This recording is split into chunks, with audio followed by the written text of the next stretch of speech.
Yo, what up, y'all? Welcome back to another episode of GIVIN GAME Podcast. I'm your host, Rickey! And today's guest is a special one. He's been a finalist for ABC's Talent Showcase, NBC's Flip the Script Monologue Contest. He's been in Madden, the video game, Madden 21, ABC's Call Your Mother, Oja House, the movie, and most recently, CW as a series regular on the 4400. Ladies and gentlemen, please give a warm welcome for one of the most talented thespians that I know, Mr. DERRICK A. King. Hey. Yeah. Come on, my boy. Let go. We here. What's going on, brother? What's up, Doc? What up? Ah, man. Life's good. Life's good. Life's great. Yes, sir. I love to hear it. So I always start this shit off with, where you from? I'm from PG County, Maryland. Okay. Let's make sure we putting on properly. Okay. Right outside DC area. Moved around there for a while, but PG County, man. PG County. Yeah, something in the water. Okay. You been out here in LA for how long? This is what? Does the pandemic count? I guess. Give or take a year. Give or take a year and a half. The pandemic don't count. 7 years, 2015. Okay. Yeah. And you came all the way out here for acting? No. Originally, yeah. So 2015, I was working in sales for Nestle USA, #1 food and beverage company in the world. I still plug. I heard But yeah, I was working for Nestle USA. So they gave me a promotion. I was in Altoona, Pennsylvania, straight out of college. Okay. In their sales program. Yeah. They promoted me to their headquarter office in Glendale, California, in 2015. So they moved me out. They paid for it and everything. Got me an apartment, gave me a car and all of that. And I was working for Coffee Mate.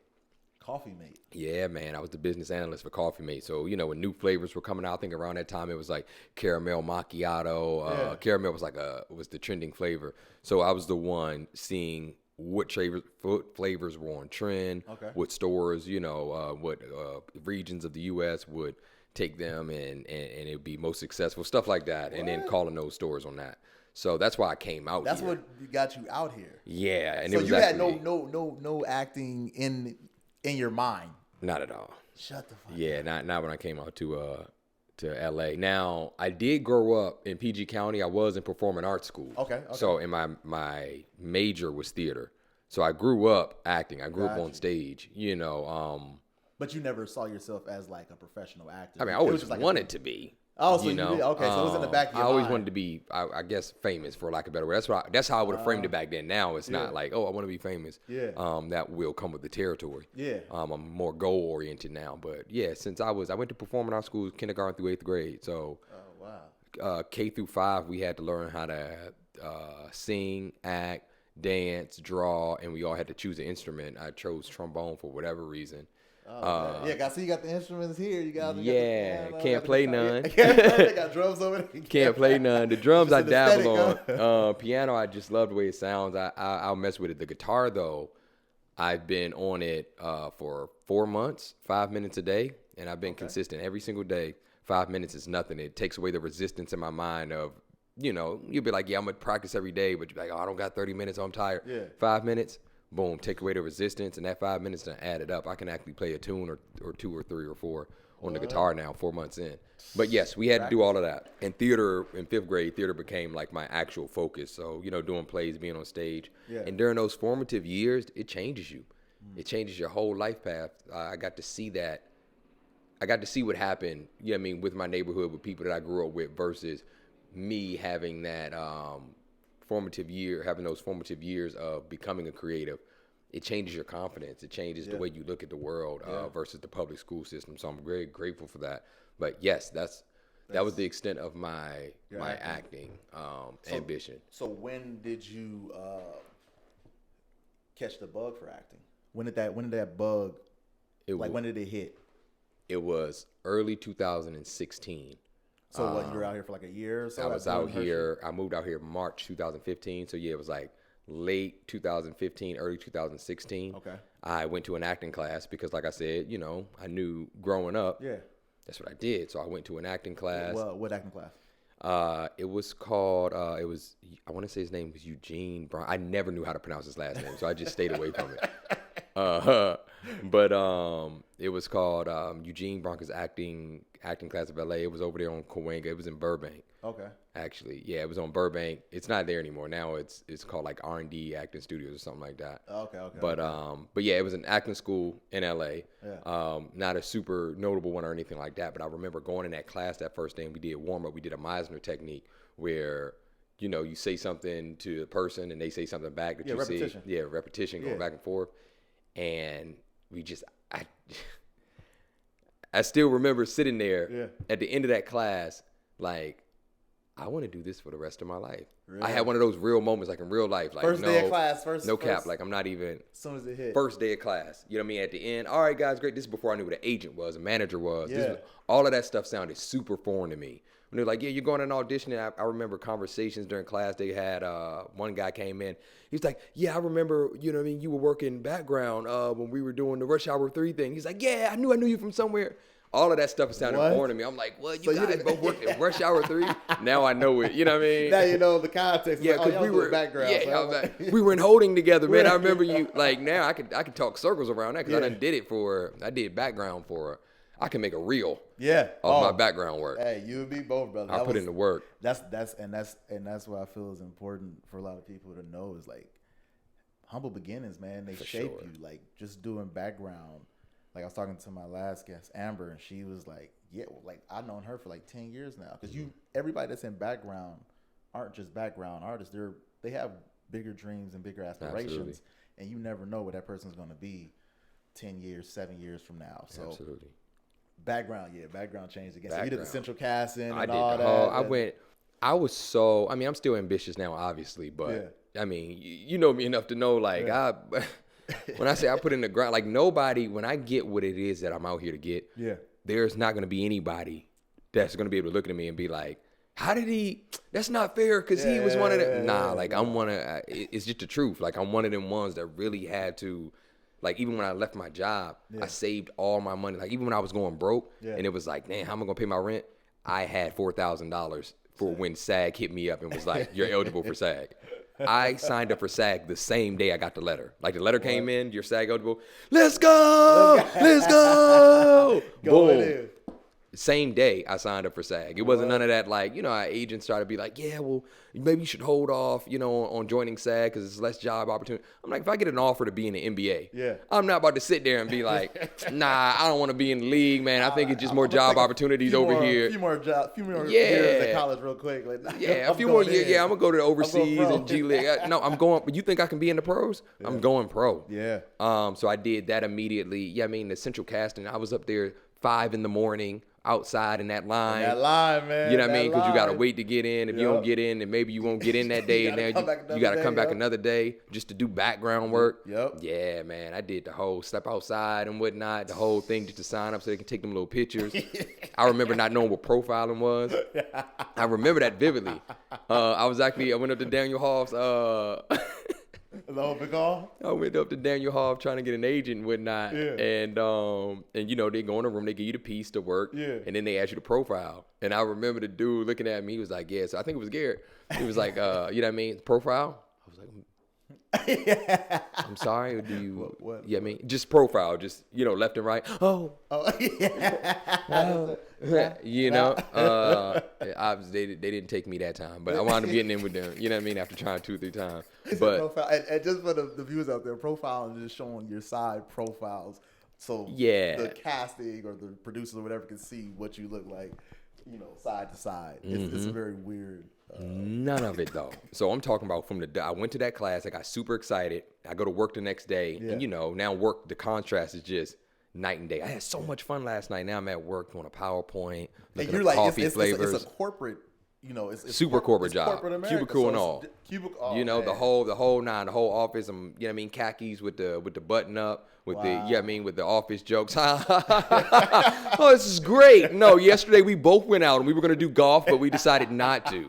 But I mean, I love prosciutto. I do love prosciutto. But the only thing was, like, you know what I mean? Like, it was an office job. Like, we were really in there, you know, that duality of being who you are versus who you are at work. I'm doing the whole thing. And yeah, I decided that night, I was like, no, I can't do it. Yeah. And then I got a because it's my truth, right?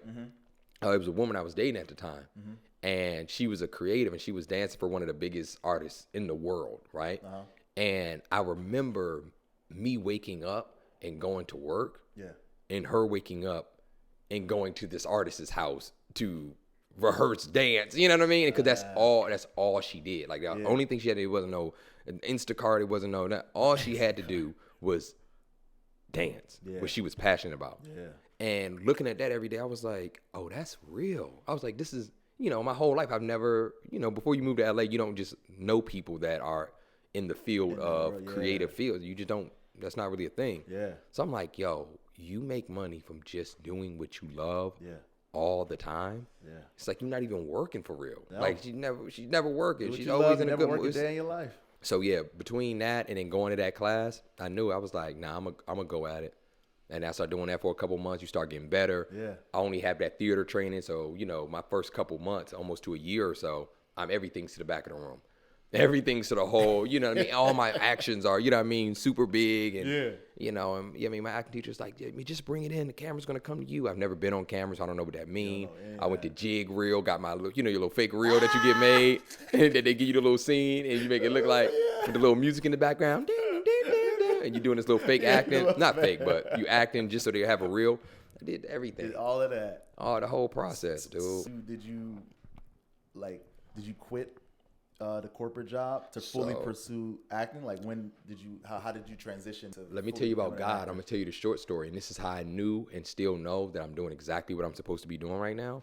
I decided mid to late 2016 that I'm going for, I was like at the top of, after we get our bonus checks at the top of January, I'm out of here.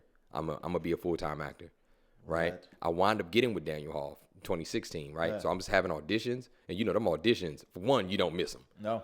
And two, they'll be whenever, and you'll get them whatever. So, I got to work. When I got a 9 to 5, I get an audition. It's at 10:50. I mean? I get an audition. It's at 1:20. And I'm at work in Glendale. I never missed an audition in my life. To this day. That's what I'm Never. talking about. I would literally get in the car. Like I'm going to the bathroom. Oh, we got a meeting at 10. Oh, I'm going to the bathroom. And drive from Glendale to Wilshire. You know what I mean? You talking about 30, 45 minutes. 45 minutes, yeah. Bro, changing in the car. I'm pro at I can change anywhere right now. I can change in the seat if I want to. I'm in the car whipping it. You know what I mean? Pulling up at the audition. They think you at the bathroom. Yeah. Pulling up at the audition, you know what I mean? Going there, doing it. You got to wait for a minute and all that. I'm sitting there, get a little text from boss. Hey, so we're looking for the PowerPoint. Come on, yo, get me in here, yo. Get it a little sooner, like, I get in the room, come out, drive all the way back to Glendale, changing my clothes back to. I did that for like 6 months. That's a fact. Damn. That's a fact. In LA traffic, I did that for a long time. I literally did the same thing. That's crazy. Yeah, man. I would do background. I was doing background because that was like my job, and I would get an audition different times, and I would leave background. I knew the system so much. I was like, all right, I'm gonna leave background, and then it got to a point where I was getting so many auditions that I would have my little brother go to, like, I'll book like 3 background jobs in a day. I go to like 2 of them, and I have my brother go to another one because we kind of look alike. So I'm like, all right, don't talk to nobody. Have your glasses on. Don't say nothing. Just here's my social. Fill out my stuff. I'll pay you to do it. And then I'll go leave and go to auditions and come back, and I have friends on set that tell me like, "Hey, we're about to go to lunch." They keep me in, like, we're about to wrap soon. I was like, "All right, bet." And that's amazing that you was doing that, like, because that's what it takes. Like when you really want something, you have to do whatever it takes to go after that goal. Like, and I always, you probably can attest to it. You probably felt the same way. Like if I get fired or if they find out and I don't do background no more, then that's just even more of a push for me to go after this acting thing. And them days was there. I didn't, because after I left my real job, that was next. Like now I'm a professional background artist. So I had a whole lot of them days too. Where you sneak off, and it's like I got in trouble like too, because Central Casting, they hit you up. They call you. They hit that email. Hey, we got reports of, you know what I mean, you're showing up a little bit late, or they couldn't find you. I'm like, I was there. I'm not really sure exactly what they're referring to. Nobody said anything to me, but I'm so sorry. They don't put you on no jobs for like 2 weeks. You know what I mean? Stuff like that. Yeah, bro. I know the grind well, and it's crazy. I never and I guess it doesn't really serve you to think about it too much, but it's rare that I get to think about it or really look at it the way I am right now until you're doing something like this. And it's like, nah, bro, I really like, we really like grinded on this. This ain't no, oh, I want to be famous and then I came out here and the next week I booked it. Nah, bro. It's a different type of, because you'll break type of thing. Yeah, because you have to really be in this. You got to mean it. You got to really mean it, dog, because a lot of people look at me like I'm crazy. They're like, man, you're going to get in trouble. You're going to get in trouble. You're leaving set. What are you doing? I'm like, I'm not a background actor. I'm an actor. This is what I do. So if I lose this, then so be it. But I need it. I got to get it. I need it. Yes, I got to get it. I've seen it 100 times, man, since I've been out here, you know. So let's say, I actually left Nestle 2017. Okay. I'll leave that story there. It's more into, I'll leave that story there though. Yeah. So 2017, the beginning, I become a full-time actor, 110%, and I vowed to never work for anybody again. I haven't. It's 2022. Come on. I haven't worked for nobody again unless it's, you know what I mean, in my craft. Yeah. But yeah, so when you do that, since 2017 to now, you start building that network and that coterie of friends that are, you know, all in the field. Yeah. I've seen so many people go, man. Mm-hmm. I've seen so many people go, you know, because of, family or life or things like that. But a lot of times, it'll take you a couple months to a year to figure out if you really about it or not. Yeah. Right? Because you could do maybe a couple months or 6 months or so of getting rejected getting rejected. Oh, you're getting rejected a lot. No human's used to that. Not that much rejection. Mm-hmm. I don't even care if you got no type of job you got. You ain't never went out for 100 jobs and didn't get one. Because and that's I feel like we're like one of the only professions where that happens. It exists. Like you get so many no's and rejection, and it's not that you're not good. That's the thing that really irks you. It's like, man, I did my best. Mm-hmm. I feel like, and this is one of the professions where you can be the best at this shit and still not get the job because there's so many different politics that go into it. Don't get me started. You feel me? Let's make it even worse. Let's not give them no reason. Let's not tell them why. Let's let them know. Nobody's even telling us no. It ain't even like somebody saying no. It's literally like, did you get it? No, I didn't get it. Why? So obviously it's no why.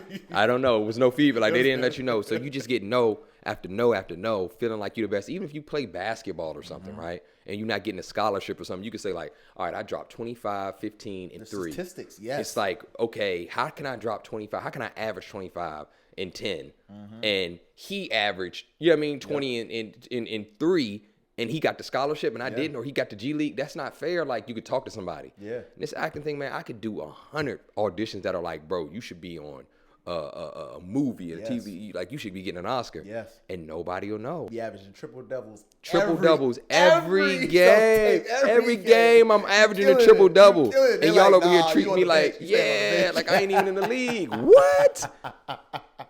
It'll have you questioning yourself. Because you'd be like, am I tripping? Like, is this not good? Yeah. But that's the thing. Like, a lot of people, I feel like you guys should know, like, it's like there's so many politics. Like, you may look too much like the main star, or they have somebody that's like you, or you're too somebody's short, cousin.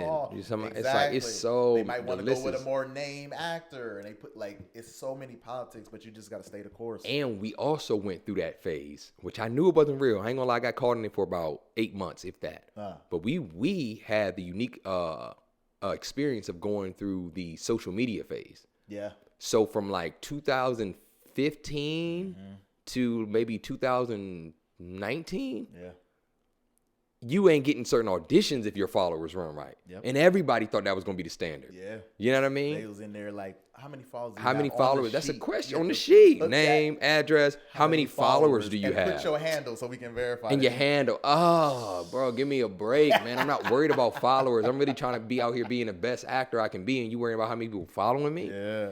And so it took about 2-3 years for that trend to go out when they realized, like, that's not translating to. It doesn't translate. It doesn't. People sitting in the seats or nothing like that. And I remember when that happened, I was like, thank God they finally get it. You understand what I mean? It just messed. It's because that's the thing with Hollywood, man. It's a business, and they're like, well, if this person has 2 million followers, what about half of them going into the, half of them go to see the show or into the theater? Or we got 1 million extra people. Exactly. It made sense. Yeah. I mean, statistically for a minute, but I'm glad that was revealed. It was about 8 months in. That's when I went through that phase of linking. And I met a lot of good people. You know what I mean? I think even including yourself. I mean, we may have met through some other, but a lot of relationships I met you at Daniel Hoff in the lobby. I'll never forget that. A lot of relationships though got solidified through the like, hey, we all meeting up to do this skit, to do this, you know what I mean, and stuff like that.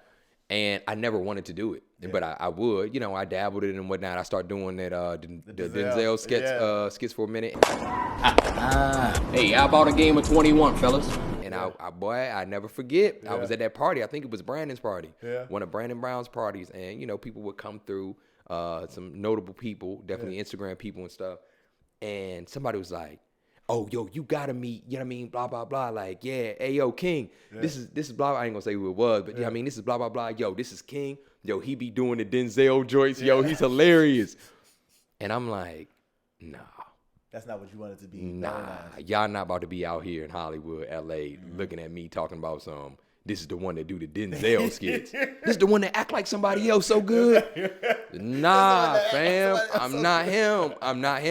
That's the thing. It can catch all because the shit was funny. Like the impression is funny as shit. Cause you look, I tell you this, I tell you that. Okay, all right. And you would have the jacket on. Like I would be dying watching those. It started to hit. You know what I mean? And if I would have did that video, I turned down that video. Like he had a little schedule. I'm like, nah. And I never did a video like that. You know what I mean? After that, like I stopped. It's because I was like, no, my name cannot be attached to that. It have to be like, oh, this is my homie King. Yeah. He's a fire actor. Oh yeah, he be acting. He's in the ABC show. Oh yeah, that's King. He's on this show. Yeah. I've always had that vision. Yeah. Oscar winner, whatever. You know what I mean? As I go up, but it was never. That's very important. I feel for a lot of people to really, think about is because it's like you had brand awareness early on. Like you knew that if I keep doing this, my name is going to be synonymous with Denzel impersonator or whatever. And you didn't want that. You was like, no, I want to be in this. I want motherfuckers to be like, oh yeah, that's King, the actor. That's King. That's some of them. That's what you want. And that's like, you really have to think about that when you're going into this business. Because it's easy, especially with skits and all these other things. You can veer off. And before you know it, it's like, oh yeah, it's the skit guy. Exactly. And it's like, fuck. And then it's hard to get out of it because it's kind of like you typecast yourself into this. You typecast yourself, one. But two, it's a lot of relationships. I happen to be able to keep them because the way I was able to make it work for me or finesse, like not finesse, but utilize my character and my intellect to keep these relationships. But please believe me, when people hit you up, like after I've been in a couple of your videos and they hit you up, hey, we shooting something tomorrow, I'm like, nah, I can't slide. And now all of a sudden it's like, oh, you too good for skits. So I had to go through that whole, people looking at you sideways like, oh, King think he too good to, do skits now. And he said, nah. And that was a whole thing. So now I kind of want to go because it's like, nah, I still, I want to be cool. I still want to be in the in crowd. Y'all getting followers and stuff. It was a lot of internal work you got to do. And that's the thing people don't look at, man. People really don't understand. Like they really think it's just a, you know what I mean? Either you hit or you don't. If you good, you're going to go out there in my face. I'm handsome. I'm beautiful. I'm going to make it. Nah, man. You got to get your soul right. You got to get your talent right. You got to get your mind right. You got to, financially, don't even get me started. Because you go to too many mimosa, brunches, and you ain't got no money. You ain't got no money. Because all of that is like you have to really allocate like certain finances to certain. It's like, okay, I got to do some classes. What's a headshot running?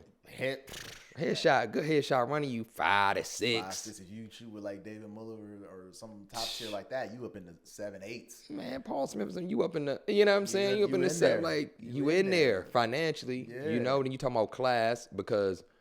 I mean, I have my own opinions about class like now, but I don't care who you are. You beginning and you don't know. I'm still talking to the back of the room and I don't know, finding my light and where the camera is. You got to go to class. Then you got commercial class and you got regular class. It's different lanes. It's different lanes. It's different. So you're talking about dropping a bag. And then so what you going to do? Oh, get a job. Cool. So now you got a job, but your audition is at 1:30, my fam. And you working from 9 to 3. And your audition's at 1:30. They're not lenient like that. Like they know some jobs won't even fuck with you if you're an actor. They're like, oh, you're an actor. Oh, I already know. They already know what that's like. Leave and all of that. And calling off and I got an audition. You got to get in a SAG. SAG is $4,000 just to join. And then you got to pay dues. 280, you know what I mean, every quarter. 282, 284. something like that. But that's just the 2% that's standard. If you don't make If nothing. you don't make no money, you still got to pay that. But then once you start making this 2% of your earnings We for that sitting year. here talking about this, and I'm sitting here thinking, how? Yeah. How did you beat the odds? Because those things are odd. Not to mention, we're talking about obtaining one of the most desired jobs on earth. Everybody wants to be famous. Everybody wants to be famous. Everybody wants to be on TV. Everybody wants to be on TV. Everybody wants to be an actor. So it's like, and I'm glad you brought that up. So after you did all that, what do you feel? How did you beat those odds? Like you left the corporate job, you got into a class. Did you take other classes after that? Like, how did you transition into starting to work as an actual actor? Yeah, it's a great question. Honestly, I think a lot of it has to do with God. You know what I mean? It's universal timing. Yeah. Understanding purpose. Yeah. Not playing yourself, being authentic to who you are. Yeah. Because it's not for everybody. That's just a fact. Yeah. I see people all the time and I'd be like, all right, if you make it, like, cool, like, prove me wrong, but this ain't for you, fam. You got a talent, you got a gift in some other area, but this ain't it. Yeah. You need to let it go. Let it go. Somebody need to let you know. You got that one like rapper homie that be like, yo, you not like, I don't want to tell you not to rap, but somebody need to tell you like you probably shouldn't be rapping, bro, because you're not like that good. Like you're getting better, but it's not it, fam. Yeah. Right? So it's a lot of that going on, but I knew I had a awareness that that's not my case because God would prove it through. So I didn't tell you like, I'm really quick how the Nestle thing happened, right? Okay. I decided that I'm gonna leave at the top of 2017. Yeah. I said that. Peers Day. I meditated on it and all that. Yeah. Okay. Ooh, that's tough. Ooh, my 401k, my pension, my money, you know what I mean? I done made it out the hood already. It's like, I'm a hero already. Yeah. Like, I'm about to lead this job. And then, this is stupid. All right, no, I'm going for it. Grandma cursing me out and all of that. You gonna leave that good job? I'm doing it. I'm doing it. It's done. I decided that maybe like July or so. In October, Nestle sent out a letter to the entire corporation and said that they're moving their headquarters from Glendale, California to Roslyn, Virginia, right? And you can't make people leave, right? Wow. So it's like either y'all come out to Virginia with us or we'll give you the severance package and you all can, you know what I mean? And you can go find a different company so that you can stay in LA or where you at. Yeah. This happened after I already decided I was going to leave the company in January. Wow. That's bro, I got that email. I was like... I went to my boss. I was like, I'm so sorry, but I will be accepting the severance package. I am not willing to move to Virginia. And this is after I decided, right? Yeah. That's like when I'm talking about that is so rare. Yeah. Like you can be with a company for 30 years. You're never going to be in a situation where they're going to offer you money to leave. They gave me money to leave. And was that your reassurance? Like, yep. Was it? Was it? It was fate, right? So boom. So I'm like, all right, cool. So now that lasts from like October on. Everybody know I'm leaving. I done told everybody like, I'm not going to. You going to Virginia? Yeah. Hey, you going to Virginia? It was the talk of the, you know what I mean? The talk of the town. You know, everybody's talking about that, and everybody that's leaving, all the work got. You know, everybody get all lazy and chilling. I'm going to these auditions. Like I'm out. Oh, we got a meeting at. I'm out, man. I'm chilling for the next 3 months. So that happened, right? That was one of those reassurances. But you had stuff like the ABC showcase. You had the time like I worked with Nate Parker on this series called Baselines. That was a big deal for me. The monologue contest, I started getting into winning them joints. Yeah. So even though I wasn't like getting on TV or having my break yet, every time I would perform, people kept saying, "Yo, you're like." It wasn't just like, "Oh, great job." It was like, "Yo, you're really good, man." Hey, you know them real conversations, the real nigga conversation. They put you to the side. They drop that octave. Hey, real quick. Hey, yo, but for real, bro. Hey, man. Hey, you bodied that, bro. I'm looking at you. You know what I'm saying? Like one of those is like, cool. Maybe this person wanna, you know what I mean, be friends with. But I'm talking about every time perform different white people, black people. You know what I mean? Everything in between. I really want you to touch on like how did you get into those and how did you start working like. Like give the people like some practical ways, like some actual practical ways that you went about it. Like, were you taking classes? What's your work ethic like? Like, how can somebody who's watching this look at you and be like, damn, I want to get where he's at or somewhere close to just get on TV and to get into like the realm that you're in? Like, what can they do? Okay. Actually, I got this in spades, my boy. I got this in spades. So, I mean, the first step is you have to commit. You have to have the commitment to yourself. You got to let yourself know. Drake dropped a song. It was called 9. It was on, I think, Views. But he was like, I made a decision last night that I would die for it. Yeah. And I remember listening to that song in the car, and I was just like, yeah. And that clicked for me. Like, for real, it was like one of those moments. Oh, yeah, I die for it. Yeah. Like, it doesn't matter how far I got to go. I'm doing the acting thing. Yeah. I'm going to do it.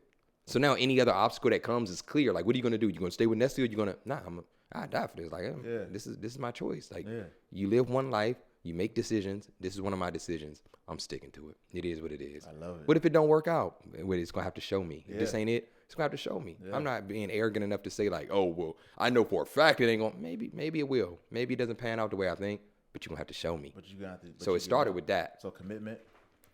The second thing is following up on that commitment with things like I said, like going out, you know what I mean? Or, choosing your friend circle. Very key. Yeah, very, very key. But let's talk about actually getting in the industry. The biggest thing you can do, and I have one of these for a team too, so remind me about that. When you talk about like agents and managers, like what is really important, I'll get back to that. Okay. But one of the most important things to do is to find your niche.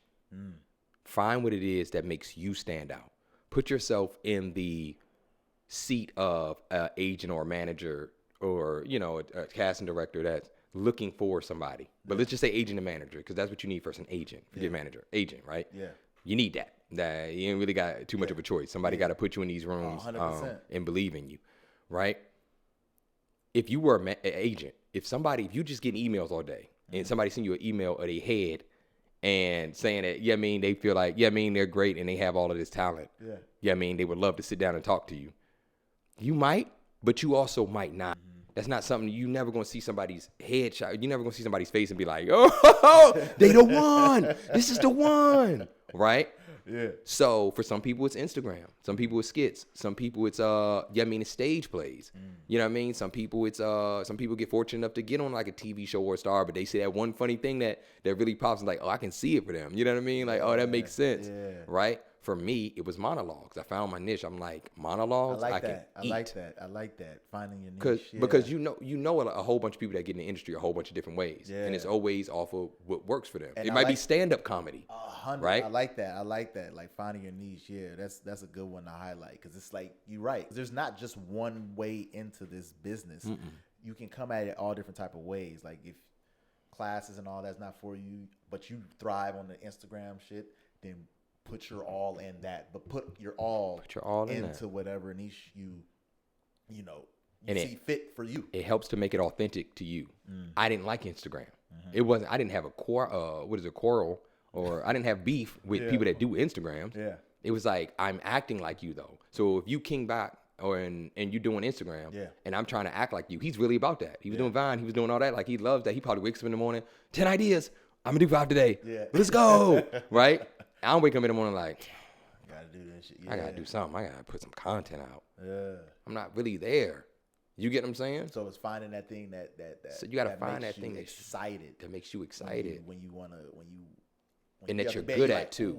Not just it makes you excited, but it's like, okay, and it's gonna showcase who I am. So I just lean into like I know the type of voice I have. Why? Because 80% of the time when I'm talking to people, a comment will come up about my voice. Yeah. Yo, you have a really nice voice. Your voice is so soothing. That's before me even like going into a place where I'm purposely talking in a way where it's like, okay, he has a voice that I wouldn't mind listening to. Yeah. Right? So now I got goals of taking Morgan Freeman's spot. That's real goals. That's something I'm not working against yet. I'm not, you know what I mean? I don't have goals down where I'm actually trying to do that, but I know for a fact after I break into the industry and I get these connections and they're gonna hear the voice and it's like, yeah, absolutely. Throw me on the on the Apple animal documentary. Yeah. Like, let's do it. Like, I'll be on the commercial. You know what I mean? This summer, the new Apple Watch is coming. Have you experienced luxury lately? I'm here for it, right? But I also understand you got to know yourself. I say this all the time. Is that number 4? That's number 4. That's number 1. I should have said that first. You got to know yourself. Yeah. That's the key. Yeah. That is so big. You got to have awareness. God can't bless who you pretend to be. You get what I'm saying? And God can't bless who you pretend to be. You understand? So when you're allowing people and opinions to shape who you are and what you do, you're never going to be able to really do it fully because you're not going to have the love for it. And everything that you do, even if you do find success in it, it's going to be built off what somebody else says about you. Right? That's a gem. And so if somebody stops saying something positive about you, if people stop telling me I got a great voice, then what? Now I feel less about myself and my voice? No. Nah, you got to know yourself. That's why, and I feel Maya Angelou said that. She said, if you pick it up, you got to put it back down. Somebody's telling you, oh man, you amazing. You the best shit ever. Da, da, da, da. And you really, it's cool to acknowledge it, like, oh man, appreciate it. Like you acknowledge, but if you soak that up and you like, yeah, I am, then you're susceptible to when they don't feel that way about you. And that's gonna hit even worse. So when they tell you, yeah, you like, yeah, then like, actually, man, your shit trash. You weak. Blah blah blah. And then you get down and stuff like, fuck, because you took in the other shit. So you're gonna have to never let a win get to your head, nor a loss get to your heart. You understand? Gems, baby. We dropping the gems. We dropping the gems today. Gem Master. I'm good for it. Never let a win get to the what? Never let a win get to your head, and never let a loss get to your heart. Come on. And that is so important. So knowing yourself, really knowing yourself, not trying to play yourself, being like, oh yeah, I'm so buff because no, I'm not buff. I'm skinny. It's okay. So playing your skinny lane. Yeah. You get what I'm saying? It was those type of things. So I'm realizing, okay, my voice sounds like this. I'm going to use that. I have a certain way that I can speak that grabs authority, right? So when I'm picking my monologues, I'm not picking my monologue off of like, oh, Jim Carrey was so funny in this. I just want to do it because I love. No, I'm picking something that they're going to see me and be like, oh, I can see it.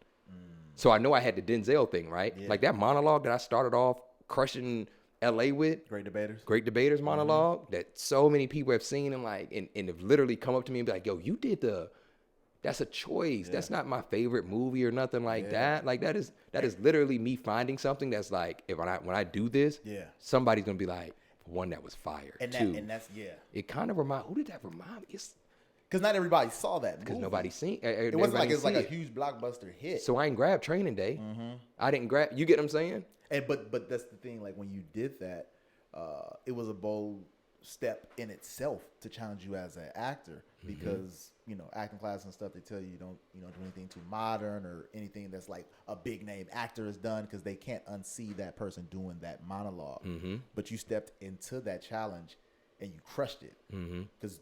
It's like because people didn't see it, so they're like, "Damn!" And then you come with the voice, and you doing it, and you doing the whole speech about the Willie Lynch and all that. What is it? Well, I can't put my finger on it. His voice, it reminds me of somebody.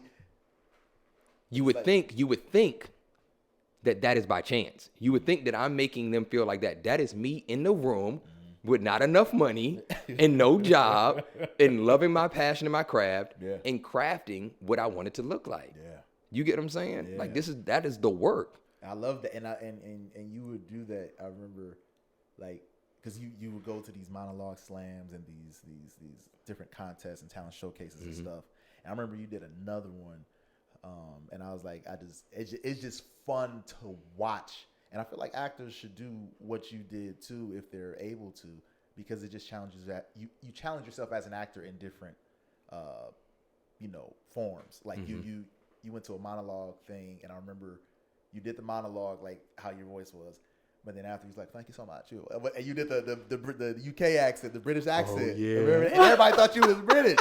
They was like, "Yo, wait, what? This dude is British?" Yo, like, he was like, "Yes, my name is Dak, what is wrong with me, you bro?" A fool. I was like, this motherfucker is a fool, and you did it. I'm a fool. I swear they were following him outside of the I'm a establishment. fool. It was like, wait, so yeah, he's like, yeah. Ricky, why did I forget about that, bro? I'm about to. I gotta add that to my stories. I forgot about that. Funny, and they were like, and then he was like. No, I'm playing out for BG County. And they was like, wait, what? I don't know what's real anymore. Because you were already in that lane where they could be like, wait, is he British or is he? Like, both accents are spot on. I don't know what is true and what's not. And that was amazing to see because it's like, they always tell you, like, hey, if you have a character, it works if you can take it out in the real world and people are like, Yeah. oh, that's who that person is. They won't even question. They won't be like, wait, what? And Why- people, that shit why was did I do funny. that? Yeah.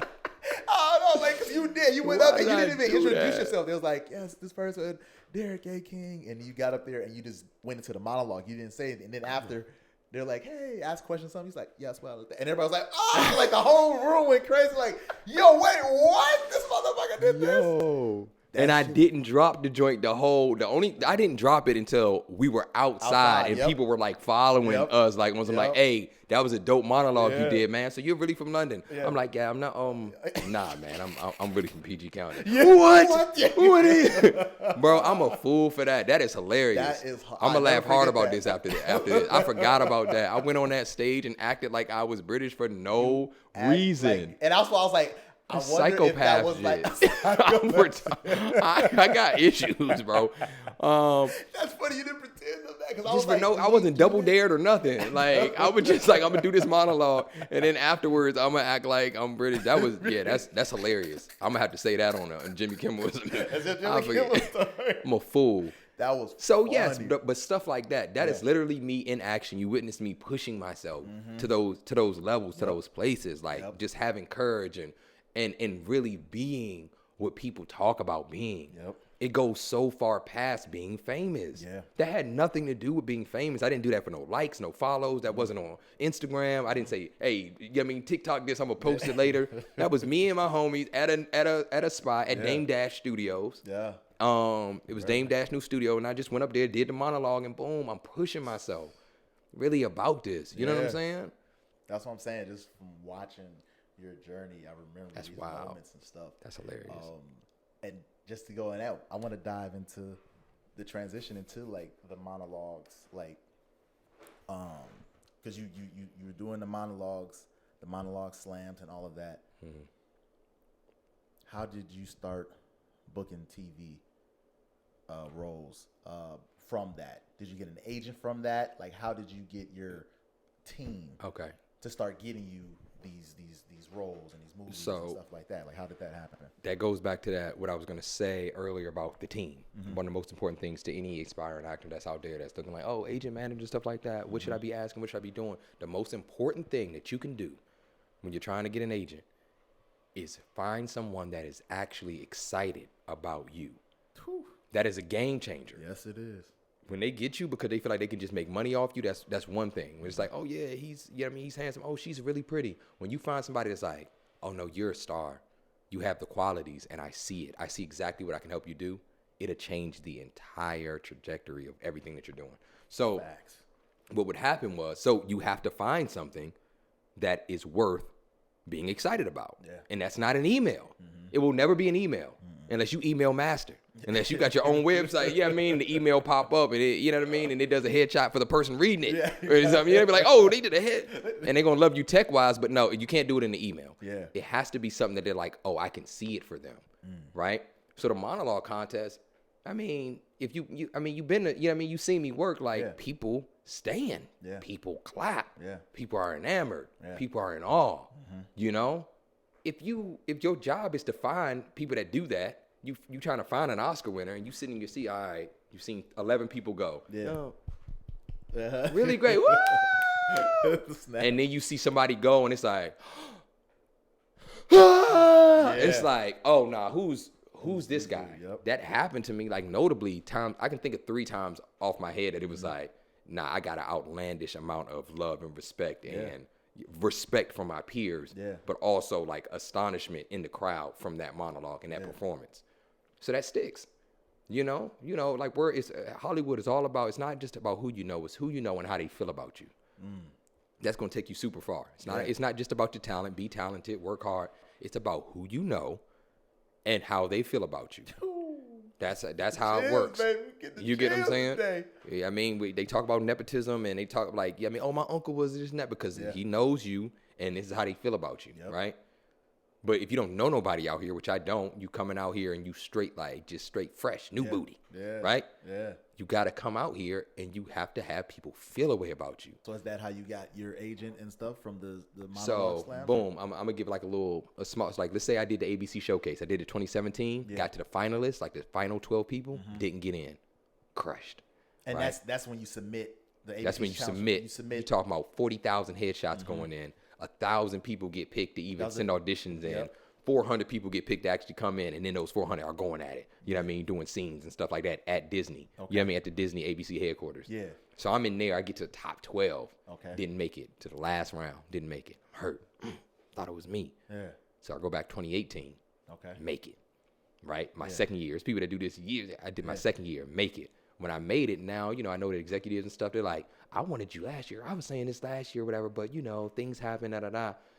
Those executives move on to be the executive at CBS, the executive at Apple, this and that. Fast forward, it's a year later after I've done the showcase. I got these connects. They know me, Derrick A. King. Maybe they remember me, maybe they don't, but they remember they work with me. They remember how they feel about me. Now I'm doing a UK monologue slam in 2019. I think it was right before the pandemic. I'm doing that monologue slam. 2 of the people on the panel worked at Disney. And ABC, one of them was literally one of my, you know what I mean, mentors when I was in the showcase back in 2018. Yeah. Right? And then another one is just, you know, in that family and whatnot. So they know each other. They sitting there talking, oh, yeah, I know him from, he was in our showcase. He was in ABC showcase, this and that. Like, he's really good. Then I go up there and I won this contest. Okay, damn. But it wasn't like I didn't win it by and the winner is, it was one of them things like everybody, even the participants, after I was done, it was like, man, hey, dude, hey, great. Like, I don't know. Hopefully I come in second, but this guy right here, like, he probably won this joint. So when I win the joint, they go crazy. It's a panelist of industry professionals. Apple, Netflix, you know what I mean? ABC, CBS, they're all the panelists for this contest. Yeah. So they remember. You get what I'm saying? Yeah. Now they have a feeling. But now when I send the tape in, it's like, why does he feel familiar? And if the tape's good, it's like, oh, that's the kid from the monologue slam that everybody got up in. That's how you make people feel. So, yeah, I got an agent there. That's when I signed with Mosaic. Mosaic got me with Buckball. You know what I mean? Like, it was. Okay. So Mosaic was Mosaic was there, right? They were managers. They were your manager. Right. And then they got you with Buckball and Associates. Right. Agency. Right. So I was with a manager then that was kind of like lower tier just before I learned that lesson of get people that are excited about you. Yes. Right. But after them seeing that in person, that wasn't an email. That was an experience. They were there like, oh, boy. Yeah. Oh, we need, and this is them telling me this afterwards or whatever. Hey, Derrick, right? Derrick King. I'm John. This is Jeremy. We saw you. I don't know what you're doing. I don't know who's representing you. We will work for you. You know what I mean? That whole thing. So now the whole dynamic has changed from you being like, oh, I need an agent, a manager to, I don't know, we can sit down, we can talk about it. I'll sit down with you guys. I'll choose. I like that because you changed, you flipped the script. Mm-hmm. You feel me? Like a lot of people go in to get, reps and stuff, and they're like, please rep me, da-da-da-da-da. Mm-hmm. But you changed the game where it's like, yo, I'm going to show you what I do, and then y'all going to come clamoring to me. Mm-hmm. And then it's up to me to make the decision. Mm-hmm. So you flipped it. So you make the decision instead of a lot of people, they go out for like an agent, and somebody's like, yeah, I'll rep you theatrically. Fucking agent is in fucking Castaic or some shit. They're not even in the industry, but just to have an agent, people are like, yes, you want to sign me? Perfect. I sign with you. I have an agent now. I have an agent just for the aesthetic of having an agent, but they don't know like you said, they have to be excited about you. They have to have some type of clout because how you gonna get auditions? Mm-hmm. You have to have some type of respect as an agency to get into the certain rooms that you want to get in and go on certain shows. Not everybody's going out for The Walking Dead. Mm-hmm. Like there's that casting office works specifically with a set amount of agents that they trust. That have proven themselves to find people that have made a auditorium full of people stand up. Yep. You know what I mean? 100%. These are the guys that find people that are just like Derrick A. King. You get what I'm saying? And so after you got that, that's when you started booking work? So now I'm in the realm. Yeah. So now I'm in the room. Okay. Now I'm in the room, but then we got that next obstacle, credits, right? Yep. So now I'm in the room, but if I'm in the room, you know what I mean, with you and you on, you know what I mean, you on Winning Time and you on, you know what I'm saying? You know what I mean? All HBO, you know what I mean? You know what I mean? Bryan Cranston. It's like, so me and you body it. Let's say me and you body it, you know what I mean? Because I'm not the greatest in the world. I'm going to be the greatest version of me, but, from somebody else's eyes, like, acting is subjective. It's not a statistic sport. 100%. We can't say a triple-double. A triple double to me is people that don't like Denzel. It's people that look at Denzel and be like, he the same every time. Like, yeah, yikes. He's the GOAT to us. You know? So it's like me and you both did great. Yeah. Now it comes down to you're going to look at that resume. Okay, he got in the room. I did that. Got in the room, got the agent, did a great audition. Yeah, but winning time. You know what I mean? Oh, yeah, but he was Bryan Cranston. Yeah, we going to give it to Rickey. You know what I'm saying? Yeah. But that's how, and that goes back on what we were talking about as far as like the politics. It's like both of us killed it, but they will look at, okay, credits. What's your track record in this business? Mm-hmm. What have you done lately? Okay, this person has been on top shows and done these things. He's been in this big role before. This other person doesn't have this. I can trust him. I can trust him, and I guess that in a way is a statistic, like our sheet. Mm-hmm. It's like, oh, okay, they did this. There's a track record of this, but he doesn't have anything. He was great, but I don't know how he's gonna stand up against going to press junkies. I can't risk it. I can't risk it. I can't. It's too much money involved. Too much money for us to. I barely know this team. You know what I mean? This is my first time because it's about them. Their job is on the line. My job. My job's on the line. It's my first time working with them. No, let's go with that. Rickey. Let's go with the same. Right. And now Rickey's resume gets longer. Mm-hmm. Right. Mm-hmm. So now I'm in that hurdle, and I feel like that changed when 360 moment. My first time being on national television, that ABC show, Call Your Mother. Yeah. I did my audition. Got to that level. So the first audition went through. The regular casting director doesn't know me. Great audition. We're going to send it up to the actual ABC casting executives that are over the show, and they get to decide between these 3 finalists that we've chosen. That's how this industry works. They send it to the executive. The executive is one of my mentors from the ABC showcase in 2018.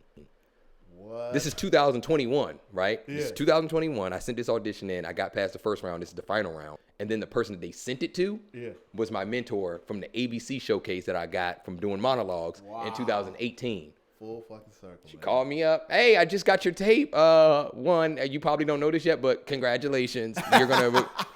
You know what I'm saying? I'm like, yo, before anybody else knows, she hit me up because I remember you from the ABC showcase. And that's so fucking important, man. It's like when you're doing these contests or these auditions or whatever, people are watching. Mm-hmm. You don't know who's becoming a fan of you behind that camera because you don't see who's on the other side of that camera. But there are fans being made behind the scenes. All you got to do is stay the course and keep going because you still in it. That one tape will come across their desk and it's like, oh, I love Derrick. We got to get him. And now I'm in the game.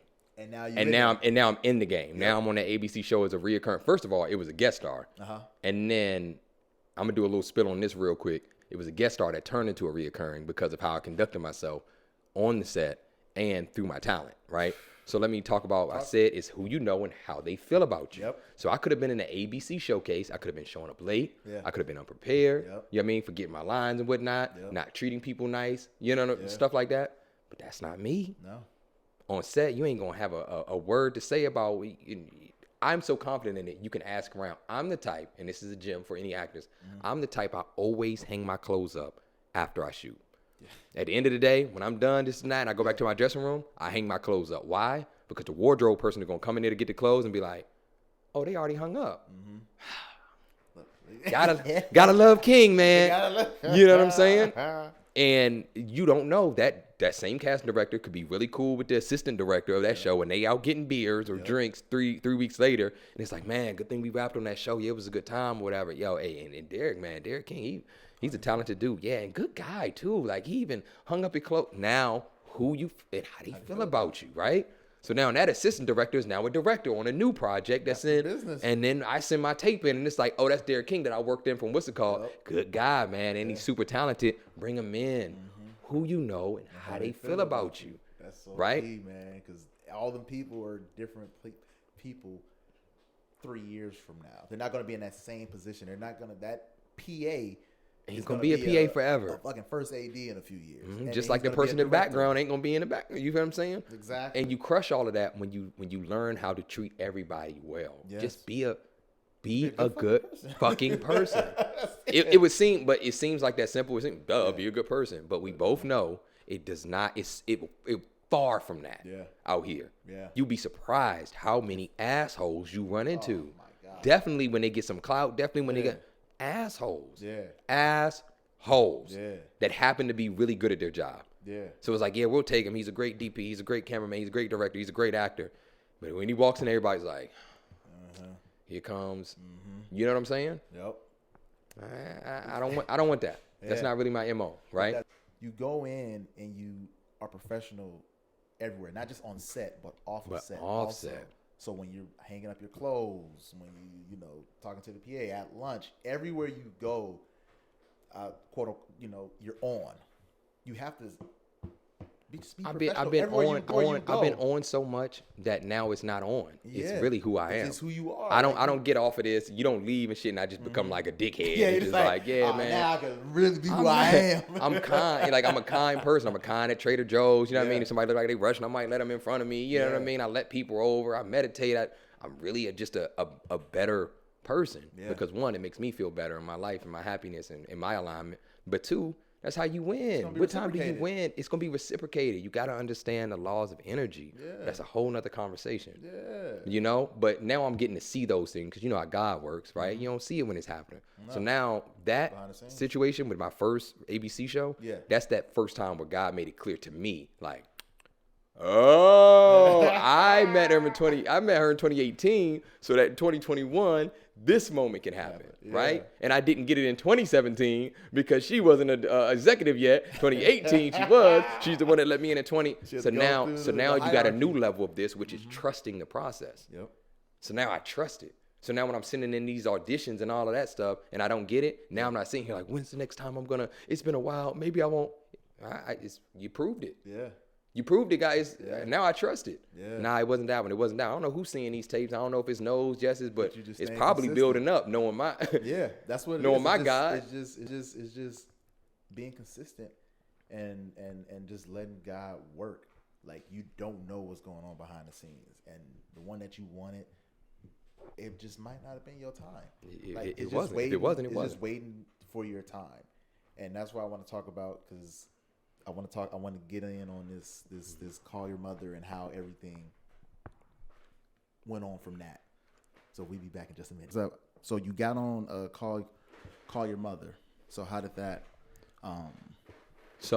transition from, you said you was doing good and then that went from a smaller role to a bigger recurring role for multiple episodes. So Call Your Mother happened, and what it really did, because essentially the show got canceled not too long after, so I got to do the 2 episodes. If it was more, I would have been in, season 2 or whatever. That wound up not happening. Yeah. But now I'm in a game. Yeah. So now my resume is starting to build. Yeah. Now I've learned that lesson of having the right team that's excited about you. So now my team's right. Yeah. So then 2 months later, I'm up for this 4400 role. Yeah. For the role of Rev Johnston, right? Series regular. Now, here's crazy. You know how series regular, normally you got to get a couple of reoccurrence, a couple of, That's the golden ticket, ladies and gentlemen. Series regular is like, we talked about that on Mike's episode. That's where you want to be. That's where you want to be. That's the person who is the main part of the cast for all the episodes. That's it right there. That's the life-changing roles right there. Yeah. So go ahead. So I go up for that series regular role. Yes. Long story short, the beauty of it was that I was playing a reverend. What do reverends do all the time? Speeches, monologues. This first audition was a monologue. It was like 2 scenes. One of them was a back and forth, and the other one was a monologue where I'm literally just sitting there giving a speech about God and the way this is going to change. This is my realm. This is what I'm known for out here. This is what you've been doing already for these years prior. That's one of them auditions that you get that you like, I can book this one. Yo, okay, all right, how long I got? Okay, cool, 24 hours. Okay, cool. Right. All right, I'll book it. You know what I mean? I'll work it. I'm going to try my best. I get all the way to the final rounds, right? Yeah. And it goes to somebody else. I get literally to the last, producer section, the last 3 of us, they send it into to the team. Yeah. And it goes to this another guy that has been on the CW, which is the network it was on. Yeah. He was on the CW, often. He's a great actor. Yeah. But they're familiar with him. His resume is way different from mine. Yeah. Right? So they go with him. Deadline article come, all of that. Boom. Heartbroken. Now this person is a friend of mine now because he winds up getting another role on that show because he decided, he was like, yo, y'all are having a hard time casting that role. I feel like I fit better on that role. Can I audition for that? They like, yeah. What? They put him in that role. So then they called me back like, yo, you are our guy. And like, you know what I mean? You're the guy. Up. So that resume held me to a little place where it's like, but you only got that one reoccurring on ABC that you just got last month. Yeah. And then you got this other guy that's seasoned. Who's been on the network before. But because when I say you can't miss what's for you. Yeah, that shit is true. Again, trusting. Now I got this trust. That's a whole nother, when you start trusting, it gives you an ease. Yeah. And that ease gives you an opportunity. Yeah. We've heard it a million times. You don't want to go into these rooms feeling like you need it. Desperation seeks through your pores, and nobody wants to work with a person that's desperate. When you have that ease and you really working, it gives you that leverage to just say, I give it up to God. I trust it. What's for me is not going to miss me. Yeah. And if that wasn't an example of that, I had the heartbreak of everything of not getting it. I'm like, so I went to that dude. I'm looking at the Deadline article. Oh, this is who they went with. All right. You know what I'm saying? Yeah. 2.5 weeks later, almost 3 weeks later, they called me with a straight offer. I didn't even have to audition again. What? They were just like, yo, things changed on our side. We want you for this role. Can you come with us? Be in Chicago next month. Damn. You know, I'm a series regular on CW. CW, what the hell? You get what I'm saying? A blessing, right? Yeah. It's a blessing because of the type of role that it was and what I'm doing and stuff like that. Yeah. So now, obviously, we're here now, and I'm in a different phase because now it's post that show. Yeah. Right?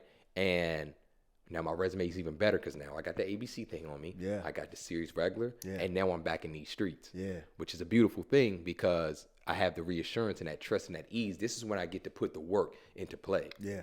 But now my resume, now me and you both go in there. Yeah. Like you got some big ones. Yeah, I mean you got some bigger ones, right? Or Yeah. But if I'm a fit and I'm right, now I'm at a certain part in the game where if I book Disney's Black Panther series or something like that, it wouldn't be like I'm not getting those auditions no more personally. I'm not getting auditions no more like, but it's probably gonna go to when I get auditions, I'm like, if I body it, you're in it. I could get it. Okay. If I body it, I could get it. Yeah. Like I got enough on my resume where they're like, okay, yeah, this would be a breakout star, but he got articles. Like, you know what I mean? Like I got articles. I was in Essence magazine. That's a big deal for real. I'm black, man. I'm from the neighborhood. Everything else, I sent that to my mom. My mom was like, why are you in Essence magazine? What? I was in Essence magazine, mom. So that's what I want to talk about. I want to really touch on how things changed since 4400, like booking the series regular. Mm-hmm. Like, how has things changed? Because you had the whole press run, you had the articles, you getting flown out. Like, how did that change your career as a whole? Are you getting offers? Are you still auditioning? Are you in talks? Is it a different conversation now since you were the lead of your own show? It's a different energy, 110%. Not at a place where I'm getting offers yet without auditioning, and that's okay. For sure. But there is at a place, like I said, I feel like it comes more so from my side, but there's a confidence now that changes the entire process. Because a lot of time it is just the confidence. It's the way it's your conviction. Yeah. So there's a confidence now for me that it's like, I don't have to question it anymore. Yeah. Now I'm not like, and it's no shade to anybody because we have to go through this. I've just told you my story. But, what do you do? I'm an actor. Oh, what have you been in? I'm in class. I'm doing auditions. I'm grinding, man. And you are an actor, even doing that. But it's hard to believe in that conviction for yourself because definitely when I'm seeing my friends on this, and that, because I'm in this journey with them, and everybody's like blowing up or getting their little opportunities and whatnot. I'm like, I know I can eat because people have been telling me I got all the proof. Yeah. Now I need the world to see. I need the game makers to see it. Yeah. So it gave me that conviction where I'm like, now the game makers see it. Yeah. Somebody at CW was like, we own a multi-million-dollar network, but this guy here should be on it. Yeah. And them believing in me that resume is gonna translate to other people believing in me. Yeah. And it takes my conviction up a notch. But as far as the rooms I can get into and stuff like that, it definitely helps. I'm a series regular on the show. You can't take that from me. Yeah. I put the work in. My footage is different. Yeah. You know what I mean? My reel is different. Ain't no more jig reel. Ain't no more fake music under the, you know what I mean? Ain't no more fake little fake music under the fake script that somebody wrote 5 minutes ago. Now it's a real quality TV level, real where you can actually see like, oh, I can see him. in this role. Oh, I Yeah. can see his work. Oh, this is what he looks like on camera when he has makeup and hair done and stuff like that. So yeah, I'm in a different place, and it gives me a validity to do things like, let's say, for example, like Actors Rampage, right? And that's what I was going to touch on. Go ahead. That talk on Actors Rampage. This is something you started. Tell the people what this is and what it's about.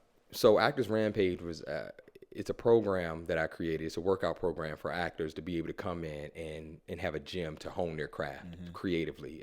It's a place that doesn't serve any masters or egos. We're not teaching any techniques. They're not, oh, you got to do it this way, that way. What have you learned on your actor's journey? Bring it here and let's have some fun and let's work. Let's bring the joy back to the craft. Yeah. That's what Actors Rampage is about. I curated it because of my experience going to classes in LA. Without talking down on anybody, a lot of classes in LA, some of them are what they should be, you know what I mean? People that are trained in acting, that are teaching you things or actually have been actors in the field. Like if I'm going to do a class, I want to do a master class with Samuel Jackson. Yeah. Something like that. You know what I'm saying? Where I'm learning from somebody that's doing what they're doing, that I'm becoming better. Yeah. Not me. You know what I mean? I'll just use myself to throw I don't want to learn from Derrick King in 20 years if what I'm doing right now was all I did. And I'm like, let me teach you how to be an actor today. It's like, bro, you ain't even in it. You ain't even in it. You don't know what's going on now. You still doing self-tapes now. They doing virtualities. You know what I mean? Or whatever it is. We in the metaverse. You still doing, you know what I'm saying, movie acting. Anybody watching movies? You know, you wouldn't want that. Yeah. So I'm not a teacher in this space. Okay. I'm an instructor of a program. I'm not teaching anything. Yeah. I'm just keeping it together with the warm-ups we're doing, with the, with the scene work we're doing. We're having conversations of critiques. It's not like, oh, you need to do it this way. Let me see it. It's like, yo, so what did you see? Is it opportunity it's free here? And it's fun. And I went yesterday, and it was amazing. Like, I really admire what you're doing there. Thank you. The community you're building outside of it, which is very essential for artists everywhere. Especially after COVID, people have a hard time connecting with, other artists that are in the same lane, the same field as them. And you never know what's going to happen with that. Some people can like, oh, can you help me with my self-tape now? Now they have somebody that, because a lot of people like, man, I don't have nobody to help. I was like, what? All these fucking actors out here, you don't have nobody to help you with a self-tape? There's tons. Trust me. But you just have to find your people, your tribe. Yeah. And I feel what you're doing with Actors Rampage is helping people find their people, which is fucking amazing. So I want you to tell the people why they should come to Actors Rampage. Like, what are they going to get out of it? Well, you should only come to Actors Rampage. It's initially supposed to be, or in a sense, it is via recommendation, right? For now. So I feel it's going to take off. But it even may become even more exclusive as it takes off, right? Depending on how I end up shaping it. But right now, it's via recommendation to a place where it's like, only send people here that are about the craft. I don't want people here to just come because they want to be famous. Yeah. Because stuff like when you come in, I collect phones. I'm gonna just use that as one example. Yeah. I don't want nobody in there that just like, but my phone is just, but I need to. Hey man, you don't even know. It's like, nah. All I'm asking you for is 2 hours of your time to dedicate to acting. Yeah. If you're not willing to do that, then this is not a place for you. Yeah. Coming on time. I say it clear as day. I've had to turn people. 7:25. If you're not here, I love you dearly. You got to turn around and you got to go home. Yeah. Not because I'm so arrogant that it's like, this is my class, be there on time. Yeah. It's because you're trying to be a professional actor. Yeah. And if you're showing up to set on time, then there's an issue, right? In the email at the end, it says, please respond to this email to confirm that you got it. That first class, I remember, was only like 3 people that responded. I'm not upset. I'm not offended. All of y'all are here. Y'all all paid. I'm good that y'all here. Yeah. What I'm telling y'all is, y'all 7 people that didn't respond, you the ones that the AD is like, now I got to follow up with them to make sure they're going to be at set on time. Because you're going to get that call sheet, and they're going to be like, please respond, right? And so, you have to. So it's just like the stuff that you're doing with Actors Rampage is preparing you for the real world. I'm preparing elite actors. I'm preparing you to do everything that you can do because the industry's hard enough. Yeah. So you got to show up with a positive attitude. You got to show up on time. You got to show up prepared. You got to show up. You know what I mean? Yeah. You want to be the person. And it's fun. Like the way you're doing it is fun, and it's like I said, it's genius because without there being an instructor and all this pressure that you're going to do your scene and then get a 40-minute critique in front of everybody, you're allowing people to make their own decisions and learn from others without there being any pressure of like, now you see what he's doing? That's what you should be doing. But people take the note on their selves. They're like, oh man, they did that. I could do that. I should be more free in my work. I should. Yeah. And it's genius because it's like, It's peer-to-peer. People are teaching. Yeah, it's peer-to-peer lessons. So Peer-to-peer growth. it's real dope, man. And you started that because of what? So I started that because of my experiences going to classes in LA. I've learned great things from a multitude of classes, but I've been to 5-6 different well-known studios, and there always gets to a point where I feel like there's like we lose the essence of the joy of why I want that essence of when I sat in that acting class that first day and was like, I'm gonna do this for the rest of my life. Yeah.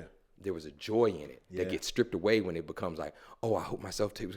Oh, I hope I get booked. Yep. Oh, well, my instructor said that I need to start pronouncing things in this way. So, and I should cut my hair because they're now, and I should change my last name because diversity is now. So if I change my, you start trying to become famous. You start trying to become a thing. And Actors Rampage is just like, y'all, let's just act, yo. Yeah, let's act and let's mean it though. Let's merge both worlds. You're not like a lot of people. I see they become professional students when they go to these classes, and they're so dependent on their acting teacher to give them what they need. It's like, okay, what should I do? Okay, I shouldn't do that. Okay, and they're professional students. They're locked into that. And so when they get on set, or if they get on set or in all this, they're crippled by all of this critique. You block off abilities to learn new things. If your teacher is saying like, okay, so before you need to do these 7 things before a script, and then you get a script that doesn't require those 7 things, but requires something that you haven't went over, like, you need to, do this thought or do that, you need to do it different. Write your actions over here and your thoughts over here or something like that. And somebody suggests that, you're already like, la, la, la, la, la. I know how to act because I learned it from blase, blase. And that we've been together for 3 years. And that, it's like, you're doing it all wrong. Like the best act, it's a freedom to it. And I could be dead wrong, but it works for me. And I feel like the joy in it is what is missing in Hollywood, because these classes become a money grab. Yeah. Now you charging $500-$600, and like I said, and you experienced yesterday, you probably acted more in that class than you've ever acted in any acting class you've ever been. Because you take out the like you said, you take the phones, and like when we have to go work on the script, there's no phones. If we have to go outside for 10-15 minutes to prepare with our partner, and we have our phones, people will prepare for a few minutes, and then they'll be on their phones, and then there's no connection. But when you take that out, you have to interact. You have to have a conversation. You have to talk about acting. It's all ethos. Acting, and that ethos is like it's contagious. Man, it's like, okay, amazing. we working. Oh, we having fun. We do. You start doing that weekly. Right. You start knowing that. Like even myself, like time will get away from you. So I'll be like, yo, I need to work on my craft this week. But it'll be 3 weeks, and all of a sudden it's like, oh, I didn't have any auditions, so I didn't do anything that had to do with acting. Yeah. At least with Actors Rampage, now I know for the last, 7 weeks, 2 months or whatever, every Wednesday I've gotten it in. And you getting your 10,000 hours in. And I'm getting my 10,000 hours in, and I'm watching people, and I'm learning things. That's the main thing. You getting those reps in to work. One of my proudest accomplishments, man. I'm really excited about it. And anybody that watches this that's interested in it, at Actors Rampage, spelt like it sounds, Actors Rampage, and come check it out. First class money back guarantee. So I love it. You can't lose. Hey man, Derrick, this has been amazing, brother. This is we got some gems in this motherfucker. We got some gems, man. We got some gems for sure. Last thing, I just want you to tell the people that's your camera. You can split them, do what you want. Last question. I want you to tell me, what do you want people to get from your acting? Like, what do you want people to take away when they see you on that screen? It's always a feel for me. Whatever the goal is of the writer, because I'm one of those actors where I am acting in order to tell a story, right? And what you're saying, tell a story, not to interrupt you, but what stories, piggyback on that, what stories do you want to tell through your acting also? That's something I really want to give more thought into, right? I feel like as my life changes, different things become important for me. Let's say like right now, it may be important for me to empower black men to do things outside of what's stereotypical, right? So I want to see those stories, right? I want to see the black guy that loves Coldplay but also wants to be a referee, and it's like, what's going on there? But maybe 5 years from now, it could be like I want to look at families. I want to bring families together, right? And I could say black families right now because it's like Black Power and all this stuff. But what if I marry a woman that is Cuban or something? And I'm like, nah, now I'm not really looking, or Irish. And it's like, oh, she's white, but I'm this. So what does it look like when people just love and support family? And what is those type of things? But overall for me, I want to tell stories that make you feel. when I watch certain shows, like I remember a strong one for me was like Uncut Gems. That Uncut Gems isn't going to teach me anything that I need to know from life personally. But when I'm watching Adam Sandler on that, I've never watched a movie where I had anxiety the whole time. Yeah, that's bad. The whole time. Whoa. Like, I feel actual anxiety. Yeah. Right? That's what I love to do as an actor. That's what I want to do in my career. I want people to watch my stuff and be like, oh, when I was watching that, I felt him. Like Rev Johnson in 4400. Like, I want you to watch that and feel like, oh, yeah, but he's convicted in what he's saying as a preacher and his belief in God, right? That's why that's why I was speaking and moving in that way. But that's my goal as an actor. I love that, man. I love it. What's next for you, man? What you got down the pipeline, man? Where can people check you out? What should they be looking out for? So they can look out for, depending on when this comes out, but I'll be on a show on Stars called Run the World. So okay, let's go. Yeah. You can look out for that season 2. That's going to be really exciting. Run the World on Stars. Run the World on Stars season 2. When is that supposed to come out? Not sure yet. Okay. Not sure yet. So we'll find out about that. But that's the next time I know I'll be on screen. You know, I'm back out here auditioning, looking for the next opportunity. Actors Rampage. You can always come and check me out there, and we can have a good time if you're an artist. And if not, then just, and if you're anywhere creatively casting or directing or writing, always hit me up to work. But I'm one of them ones that is really about the craft and is really going to put in the work. So I'm just excited to be a vessel of peace, happiness, joy, and dedication to the craft. I love it. I love it. Yes, Run the World season 2 on Stars. Y'all go check that out. CW is on CW 4400 is on the CW app, right? It's on the CW app. Still free to check that out. Still stream that joint. That was it, man. Oh, where can people follow you at? You can follow me on Instagram. That's probably the best place. Instagram at KingDerrick.A. KingDerrick.A. And if I could leave you with anything. Go ahead. Leave him with some gems, man. Give him the game. I'm going to leave you with a gem. And it's probably going to be the best one I have today. No matter where you're watching from, it's probably an opportunity for you to grab some soap, grab a washcloth, wash your ass. Wash your ass. People forget to wash your ass. And while you at it, you know what I mean? Wondering like, wow, did he really just say that? Lick your lips. Lick your lips. Lick your lips and check your breath. People aren't doing these things, and they're very important. So I just want to leave you with that. Wash your ass. You know what I mean? Wash your butt. Ass, lick your lips. Wash your butt, lick your lips.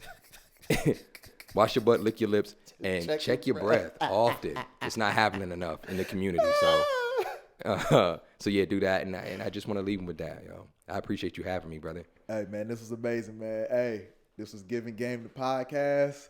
And, boy, we gave a lot of game today with Derrick A. King, baby. Hey, make sure y'all tune in next week when we have a new guest with some new game. We out. Yes, sir.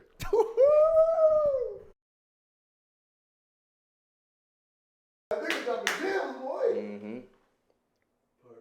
He's like a whole new world out here without the headphones. Yeah, right? Yeah, you like, oh, yeah, I forgot we at the crib. I feel like 100,000 people watching this right now. I feel like I'm changing lives in this bitch. It's just us.